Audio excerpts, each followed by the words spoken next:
It's time for 2 minutes by my watches. Hello everyone, welcome to the review of this Escapement Time.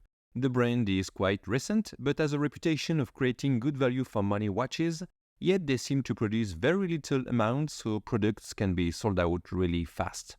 This watch is a clear homage to old military field watches. When I say clear homage, I mean of course that the proportions are going to be quite narrowed. It's a little watch. Okay, but how much little?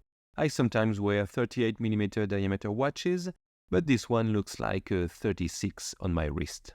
And I'm disappointed because it's a really pretty watch and I would really enjoy to wear it. The sand finishing on the case is pretty, the big branded crown is nice and easy to use, the legibility is perfect although there is a lot of information printed on this little dial. The sweep second of the VH31 kinda look as an automatic and makes you forget it's a quartz movement. The thickness is reduced, so you barely feel the watch on your wrist, and the hand choice fits really well on the look of the dial. But everything seems little.